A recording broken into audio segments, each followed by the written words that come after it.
Hello दोस्तों, Nuwan cinema में आपका फिर से स्वागत है। आज मैं आपको एक ऐसी टीचर की कहानी सुनाने जा रहा हूँ जो अमीर बाप की औलाद से शादी करके ऐशो आराम करना चाहती है। बिना देरी के कहानी स्टार्ट करते हैं। कहानी की शुरुआत एक स्कूल से होती है जहाँ सारे टीचर्स मिलके एक टीचर जिसका नाम एलिजाबेथ है उसको फेयरवेल पार्टी दे रहे हैं। एलिजाबेथ बहुत खुश है क्योंकि उसका मंगेतर एक अमीर बाप का बेटा है जिसकी कमाई पे एलिजाबेथ खूब ऐश कर रही है। एलिजाबेथ जॉब से रिजाइन दे के घर आती है और देखती है कि सासू माँ घर आई हुई है। एलिजाबेथ पूछती है कि सासू माँ आप यहाँ कैसे? सासू माँ एलिजाबेथ का पत्ता काटने आई होती है क्योंकि उसे पता चल गया था कि ये लड़की मेरे बेटे से सिर्फ पैसों के लिए ही शादी कर रही है।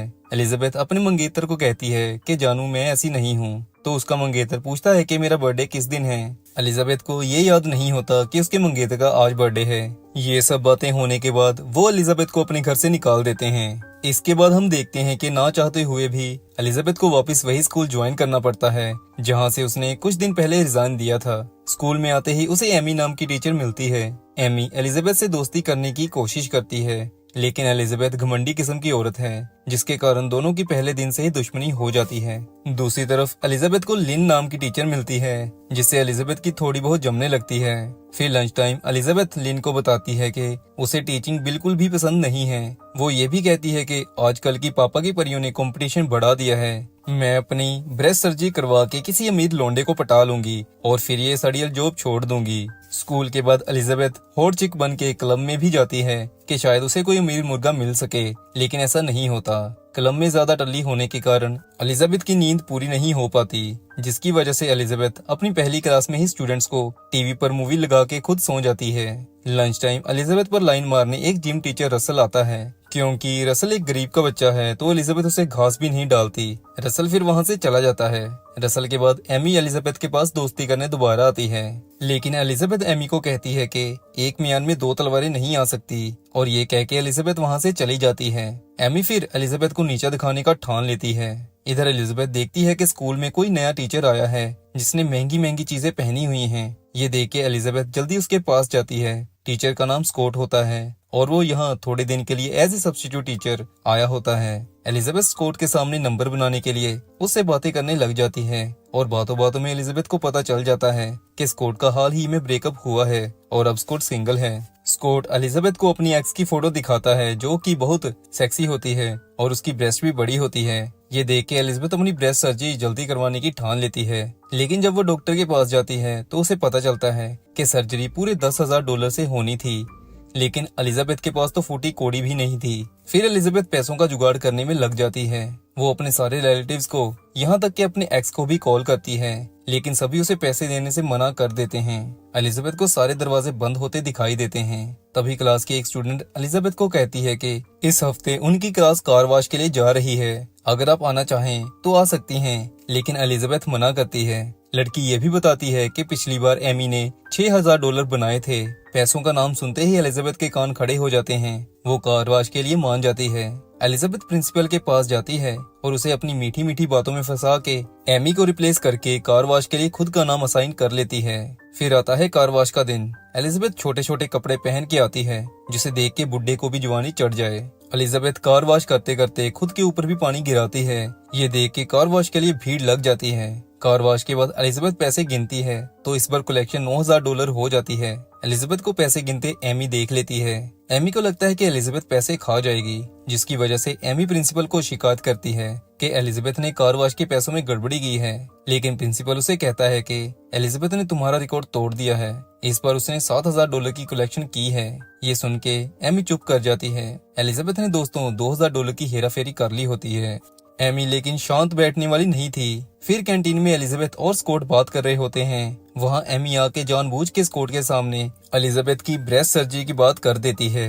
एमी को लगता है कि स्कॉट ये सुन के डिसअपॉइंट होगा लेकिन स्कॉट को ये सुन के अच्छा लगता है। वो कहता है कि हमें खुद को चेंज करते रहना चाहिए। फिर स्कॉट वहाँ से चला जाता है लेकिन अब एमी एलिजाबेथ के रडार पर आ चुकी थी। सर्जरी वाली बात बता के एमी ने एलिजाबेथ से पंगा ले लिया था। सीन शिफ्ट होता है और हम एलिजाबेथ को पेरेंट्स टीचर मीटिंग अटेंड करते हुए देखते हैं जहां एलिजाबेथ को पैसों का जुगाड़ होता दिखाई देता है। असल में कुछ पेरेंट्स ने एलिजाबेथ को एक्स्ट्रा मनी दी थी ताकि उनके बच्चों को वो ज्यादा ध्यान दे सके।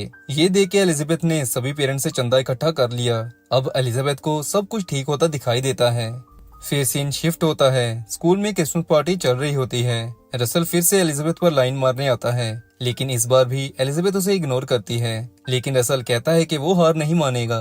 तभी स्कॉट एलिजाबेथ को स्कूल में लेके आता है और उसे बताता है कि मुझे एमी से प्यार हो गया है। ये सुन के एलिजाबेथ की खोपड़ी गुस्से से भर जाती है, लेकिन अब वो कुछ कर नहीं सकती थी। फिर एलिजाबेथ उदास हुई बास्केटबॉल कोर्ट में जाती है, जहां रसल सामान फूंक रहा होता है। फिर एलिजाबेथ रसल के साथ सामान फूंकने लग जाती है। दोनों एक दूसरे से बात करते हैं। रसल उसे कहता है कि तुम्हें अपनी ब्रेस्ट की सर्जरी करवाने की कोई जरूरत नहीं है, मेरी आंखों से देखो तो वो ऐसे ही बॉम्ब है। लेकिन एलिजाबेथ जिद पर अड़ी होती है। फिर हम देखते हैं कि एलिजाबेथ की क्लास का स्टूडेंट गेराल्ट उसे अपने घर न्यू ईयर पर बुलाता है। गेराल्ट क्लास की एक बहुत ही खूबसूरत लड़की पर लट्टू है। डिनर करने के बाद एलिजाबेथ गेराल्ट को कहती है कि जिस तरह के तुम कपड़े पहनते हो बुरा मत मानना, लेकिन वो लड़की कभी तुमसे पट नहीं पाएगी, लिख के देती हूँ। गेराल्ट ये सुन के उदास हो जाता है। एलिजाबेथ कहती है कि यही सच है, मैं तुम्हें कोई झूठा दिलासा नहीं देना चाहती।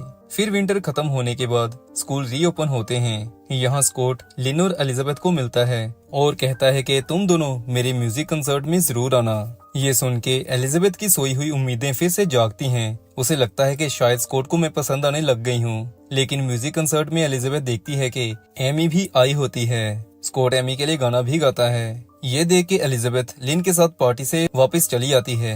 एलिजाबेथ गुस्से में होती है। वो लिन को कहती है कि एक बार मेरे पास पैसे आ जाएं, फिर मैं बड़ी ब्रेस्ट के साथ कई अमीर लोंडों को पटा लूंगी। इस पर लिन उसे बताती है कि स्टेट में स्कूल की एनुअल परफॉर्मेंस का टेस्ट होता है। जिस क्लास की परफॉर्मेंस सबसे अच्छी होती है उसके टीचर को $5700 एज ए गिफ्ट दिए जाते हैं। इतने पैसे सुन के एलिजाबेथ का सर घूम जाता है। वो लिन से पूछती है कि तुमने ये बात मुझे पहले क्यों नहीं बताई, एनुअल टेस्ट नजदीक था। फिर अगले दिन नए अंदाज से बिल्कुल रेडी होके एलिजाबेथ क्लास में आती है और बच्चों को पढ़ाने लग जाती है। बहुत मेहनत करने के बाद जब एलिजाबेथ क्लास का टेस्ट लेती है तो कोई भी अच्छा परफॉर्म नहीं कर पाता। इसका कारण ये था कि पूरे साल एलिजाबेथ बच्चों को मूवीज दिखाती रही।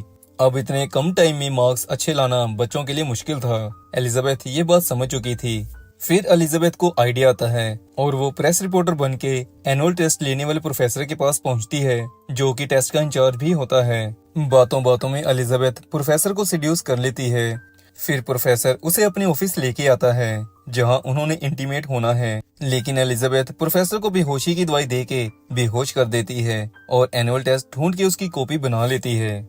सीन शिफ्ट होता है और एनुअल टेस्ट का रिजल्ट आता है, जिसमें एलिजाबेथ की क्लास ने सबसे ज्यादा नंबर लिए होते हैं। फिर जैसे कि लिन ने कहा था, एलिजाबेथ को $5700 का चेक मिलता है। स्कॉट एलिजाबेथ को कांग्रेट्स करता है। एमी सड़ चुकी होती है, लेकिन वो प्रिटेंड करती है कि वो बहुत खुश है। फिर आता है पिकनिक जाने का दिन। यहाँ हम देखते हैं कि एलिजाबेथ एमी के सेब पर कुछ लगा रही होती है। एमी क्लास में आती है और सेब खा जाती है। लेकिन दोस्तों, एलिजाबेथ ने सेब पर ऐसे पत्ते लगाए होते हैं जिनसे एमी को एलर्जी है, जिससे एमी का फेस पूरा खराब हो जाता है और वो पिकनिक पर जाने से मना कर देती है। एलिजाबेथ के पास अब मौका होता है स्कॉट को अपने जाल में फंसाने का। इधर एमी को क्लास के एक बच्चे ने बताया होता है कि एलिजाबेथ क्लास में ड्रग्स लेती है। एमी इसका पता लगाने एलिजाबेथ के टेबल को चेक करने लगती है, लेकिन एक ड्रॉर बंद होता है। बिना चाबी के वो खुल नहीं सकता था। फिर एमी नकली चाबियां बनाने वाले को लाती है, जो टेबल का ड्रॉर खोल देता है। एमी को यहाँ ड्रग्स के साथ साथ एनुअल टेस्ट की कॉपी भी मिलती है, जिसे लेकर एमी प्रिंसिपल के पास जाती है और उसे कहती है कि एलिजाबेथ ने चीटिंग की है और उसे आपको इस स्कूल से निकालना होगा। इस बार प्रिंसिपल कहता है कि एलिजाबेथ को सजा देने के लिए सबूत तो हैं, लेकिन एक विटनेस की भी जरूरत होगी जिससे इल्जाम साबित किया जा सके। एमी फिर वही प्रोफेसर के पास एलिजाबेथ की फोटो लेके जाती है, जिसके साथ टपाटप के नाम पर धोखा हुआ था। प्रोफेसर एलिजाबेथ की फोटो देख के उसे रिकॉग्नाइज कर लेता है। एमी उसे कहती है कि तुमने इसका साथ दिया है टेस्ट को चोरी करने में। अगर तुम गवाही दे दो तो मैं तुम्हारा नाम कहीं नहीं लूंगी। ये सुन के प्रोफेसर मान जाता है।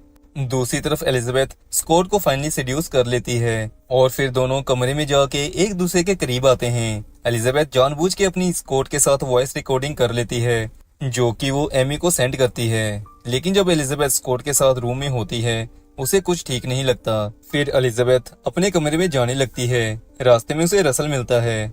एलिजाबेथ रसल को ड्रिंक के लिए पूछती है, लेकिन अब रसल इंटरेस्टेड नहीं होता, वो ना करता है। फिर अगले दिन पिकनिक के टाइम गेराल्ट उस लड़की को प्रपोज कर देता है जिसका एलिजाबेथ ने कहा था कि वो तुमसे नहीं पटने वाली। वो लड़की गेराल्ट की बेइज्जती कर देती है, जिससे गेराल्ट दुखी होकर वहां से भागता है। ये देख के एलिजाबेथ गेराल्ट को रोकने की कोशिश करती है। फिर गेराल्ट एक कमरे में जाके बैठ जाता है, जहां एलिजाबेथ उसे समझाती है कि वो लड़की तुम्हारे लायक नहीं है, तुम्हें खुद को इम्प्रूव करना होगा। गेराल्ट को खुश करने के लिए एलिजाबेथ उसे अपनी ब्रा निकाल के देती है और उसे ये सबको दिखाने को कहती है। जब गेराल्ट वापस आके बच्चों में बैठता है तो एलिजाबेथ सभी को कहती है कि मैंने गेराल्ट को एक लड़की के साथ पकड़ा है, कोई भी ये बात नहीं मानता। इस पर गेराल्ट सभी को बुरा दिखाता है। ये देख के सभी का सिस्टम हिल जाता है और गेराल्ट हीरो बन जाता है। रसल भी वहाँ होता है। वो समझ जाता है कि ये ब्रा किसी और की नहीं एलिजाबेथ की है। वो एलिजाबेथ को कहता है कि ये काम तुमने अच्छा किया। एलिजाबेथ मानती नहीं कि ये ब्रा उसकी है, पर रसल कहता है कि मैं देख पा रहा हूँ कि तुमने ब्रा नहीं पहनी। अभी दोनों बातें ही कर रहे होते हैं, तभी वहाँ एमी आ जाती है, जो एलिजाबेथ को कहती है कि मैंने तुम्हारी चोरी पकड़ ली है, अब तुम्हें जेल जाने से कोई नहीं रोक सकता। एमी बहुत कॉन्फिडेंट होती है कि उसने एलिजाबेथ की गेम बजा डाली है, लेकिन एलिजाबेथ इतनी आसानी से पकड़े जाने वाली चीज नहीं थी। फिर एलिजाबेथ अपने अपार्टमेंट में रह रहे एक बंदे को थोड़े पैसे देती है और कुछ तस्वीरें देती है और प्रोफेसर के पास भेज देती है। प्रोफेसर जब तस्वीरें देखता है तो उसकी फटके चार हो जाती है, क्योंकि उस रात एलिजाबेथ ने प्रोफेसर को बेहोश करके उसकी न्यूड पिक्स खींच ली थी। फिर एलिजाबेथ को गलत प्रूफ करने के लिए प्रोफेसर को प्रिंसिपल बुलाता है, लेकिन प्रोफेसर कहता है कि वो एलिजाबेथ को जानता भी नहीं है, जिसके साथ एलिजाबेथ बच जाती है। लेकिन एलिजाबेथ प्रिंसिपल को कहती है कि उसे पता चला है कि स्कूल में कोई टीचर ड्रग्स यूज करती है, जिसके बाद स्कूल में पुलिस बुलाई जाती है और एमी के डेस्क में से ड्रग्स मिलती हैं जो एलिजाबेथ ने वहां रखी थी। एमी कहती है ये ड्रग्स उसके नहीं हैं, लेकिन प्रिंसिपल उसका ट्रांसफर किसी गंदे से स्कूल में कर देता है। ये सब होने के बाद एलिजाबेथ अब बदल चुकी है। उसने पैसे के पीछे भागना छोड़ दिया है और ब्रेस्ट बडी करने का भी आइडिया ड्रॉप कर दिया है। मूवी के लास्ट में हम देखते हैं कि एलिजाबेथ फाइनली रसल को डेट करने के लिए हाँ कर देती है, जिसके बाद दोनों किस करते हैं और ऐसे दोस्तों मूवी समाप्त हो जाती है। मूवी एक्सप्लेनेशन अगर अच्छा लगा हो तो चैनल सब्सक्राइब जरूर करिएगा।